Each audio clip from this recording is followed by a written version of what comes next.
ശത്രു രാജ്യത്തിന്റെ നെഞ്ചിടിപ്പ് കൂട്ടി പാകിസ്ഥാൻ അതിർത്തിയിൽ ഇന്ത്യൻ വ്യോമസേനയുടെ വ്യോമാഭ്യാസം. റഫേൽ, സുഖോയ്, മിറാഷ് ജെറ്റുകൾ കളത്തിലിറങ്ങും. ഓഗസ്റ്റ് 19 മുതൽ 21 വരെ പാകിസ്ഥാന്റെ നിയന്ത്രണ രേഖയ്ക്ക് സമീപമുള്ള വടക്കൻ മേഖലയിൽ ഒരു പ്രധാന അഭ്യാസം നടത്തും. ഇന്ത്യയുടെ ഓപ്പറേഷൻ സിന്ദൂറിനെ തുടർന്ന് പാകിസ്ഥാനുമായുള്ള സംഘർഷം വർദ്ധിച്ച സാഹചര്യത്തിൽ IAFന്റെ അഭ്യാസം നിർണായകമാണ്. അതിർത്തിയിൽ ഇന്ത്യൻ സൈന്യവും ഉയർന്ന ജാഗ്രത പാലിക്കുന്നുണ്ട്.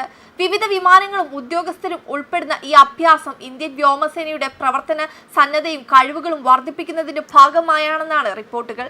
തത്സമയ സാഹചര്യത്തിൽ സേനകൾക്ക് അവരുടെ തന്ത്രങ്ങളും മെച്ചപ്പെടുത്താനുള്ള അവസരവും ഇത് നൽകും.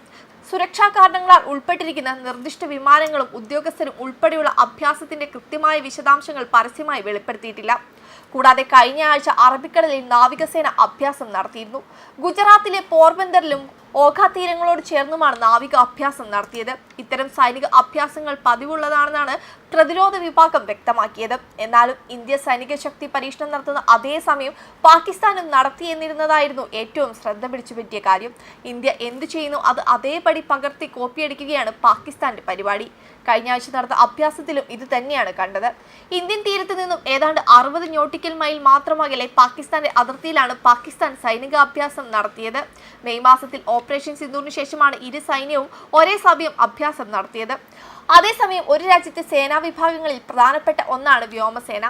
ആകാശമാർഗമുള്ള ആക്രമണങ്ങൾ പ്രതിരോധിക്കുകയും യുദ്ധസമയങ്ങളിൽ കര നാവികസേന വിഭാഗങ്ങൾക്ക് മുന്നേറാൻ സഹായിക്കുന്ന തരത്തിൽ ശത്രു രാജ്യങ്ങളിൽ ആക്രമണം നടത്തുകയും ചെയ്യുന്നത് വ്യോമസേനയാണ്.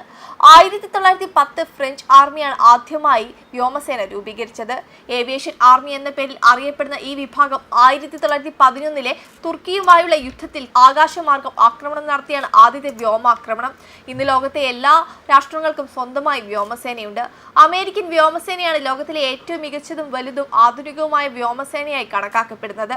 1932 ബ്രിട്ടീഷുകാർ രൂപീകരിക്കപ്പെട്ട ഇന്ത്യൻ വ്യോമസേന പൂർണ്ണമായും ഇന്ത്യനായത് 1954 കരസേനയ്ക്ക് ആവശ്യമായ സഹകരണങ്ങൾ നൽകുക, മർമ്മപ്രധാനമായ സ്വന്തം സ്ഥാപനങ്ങൾ ശത്രു രാജ്യങ്ങളുടെ വ്യോമാക്രമണങ്ങളിൽ നിന്നും കാത്തു സൂക്ഷിക്കുക, സമുദ്രത്തിനു മുകളിലുള്ള നിരീക്ഷണ പറക്കലുകൾ നടത്തിയും മറ്റും നാവികസേനയ്ക്ക് ആവശ്യമായ സഹകരണം നൽകുക, സൈനിക ആവശ്യത്തിനുള്ള ചരക്ക് കയറ്റിയിറക്കി നിർവഹിക്കുകയും ഉപകരണങ്ങൾ എത്തിക്കുകയും ചെയ്യുക, ഇന്ത്യയുടെ വ്യോമാതിർത്തി വിദേശ വിമാനങ്ങൾ ലംഘിക്കുന്നുണ്ടോ എന്നും പരിശോധിക്കുകയും ഉണ്ടെങ്കിൽ ആവശ്യമായ നടപടികൾ സ്വീകരിക്കുകയും ചെയ്യുക, ശത്രു രാജ്യങ്ങളിൽ നിന്ന് ആക്രമണ സാധ്യതയുണ്ടെങ്കിൽ അത് തടയാൻ വേണ്ടത് ചെയ്യുക എന്നിവയാണ് വ്യോമസേനയുടെ പ്രധാന ചുമതലകൾ.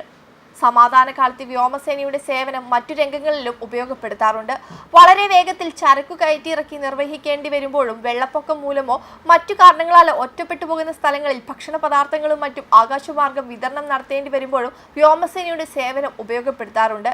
മേൽപ്പറഞ്ഞതിൽ ഒരുപാട് ഉദാഹരണങ്ങളും നമ്മൾ കണ്ടതാണ്. പ്രളയ സമയത്തും എല്ലാം ഓടിയെത്തിയത് ഇവരാണ്. വെബ് ഡെസ്ക് കർമ്മ ന്യൂസ്.